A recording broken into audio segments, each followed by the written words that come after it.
Hello guys, welcome back to our YouTube channel. ഇന്ന് നമ്മൾ ഉണ്ടാക്കാൻ പോകുന്നത് ഉന്നക്കായാണ്.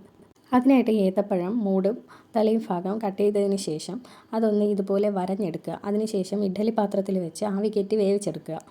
ഏത്തപ്പഴം വേവുന്ന സമയം കൊണ്ട് നമുക്ക് അതിന് വേണ്ട ഫില്ലിങ്സ് റെഡിയാക്കാം. അതിനായിട്ട് കുറച്ച് തേങ്ങ എടുത്തിട്ടുണ്ട്. അതിലേക്ക് ആവശ്യത്തിന് പഞ്ചസാര, പിന്നെ ഒരു നുള്ളു ഉപ്പ്, പിന്നെ ഏലക്ക ചതച്ചത്, ഇതെല്ലാം കൂടെ ചേർത്ത് പിന്നെ കുറച്ച് നെയ്യും കൂടെ ഒഴിച്ചോളൂ. എല്ലാം കൂടെ ചേർത്ത് ഒന്ന് മിക്സ് ചെയ്തെടുക്കുക. അപ്പോൾ നമ്മുടെ ഏത്തപ്പഴം ഇവിടെ പുഴുങ്ങി വന്നിട്ടുണ്ട്.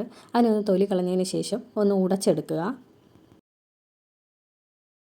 പിന്നെ നമ്മുടെ ഫില്ലിങ്സിലേക്ക് കുറച്ച് കാഷ്യൂനട്ടും കുറച്ച് ഉണക്കമുന്തിരിയും കൂടെ ചേർത്ത് കൊടുക്കുന്നുണ്ട്. അപ്പോൾ ഏത്തപ്പഴം നല്ലതുപോലെ ഒന്ന് ഉടച്ചെടുത്തിട്ടുണ്ട്. അതിനുശേഷം ഇതേ ഷേപ്പിലൊന്ന് ആക്കിയെടുക്കുക. അതിനുശേഷം നമ്മൾ മിക്സ് ചെയ്ത് വെച്ചേക്കുന്ന ഫില്ലിങ്സ് ഉണ്ടല്ലോ, അത് ഇതിലേക്ക് വെച്ച് കൊടുക്കുക. അതിനുശേഷം അതൊന്ന് കവർ ചെയ്തെടുക്കുക.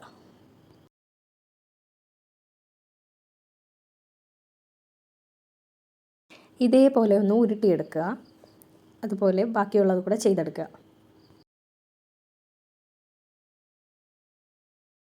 അപ്പോൾ എല്ലാം നമ്മൾ ഇതുപോലെ ചെയ്തെടുത്തിട്ടുണ്ട്.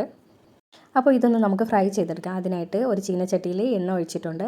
എണ്ണ ചൂടായപ്പോഴത്തേക്ക് ആ ഉരുട്ടി വെച്ചേക്കുന്ന ഏത്തപ്പഴം ഇട്ടിട്ടുണ്ട് നമ്മളതിലേക്ക്. അപ്പോൾ നമ്മുടെ ഉന്നക്കായ ഇവിടെ റെഡി ആയിട്ടുണ്ട്. എല്ലാവരും ഒന്ന് ട്രൈ ചെയ്ത് നോക്കുക. ഫില്ലിങ്സ് ഒക്കെ അടിപൊളി ടേസ്റ്റാണ്. ഒന്ന് ട്രൈ ചെയ്ത് നോക്കുക. എല്ലാവർക്കും വീഡിയോ ഇഷ്ടപ്പെട്ടിട്ടുണ്ടെങ്കിൽ ലൈക്കും ഷെയർ സബ്സ്ക്രൈബും ചെയ്യുക. അടുത്ത വീഡിയോയിൽ കാണാം. Tata, bye bye.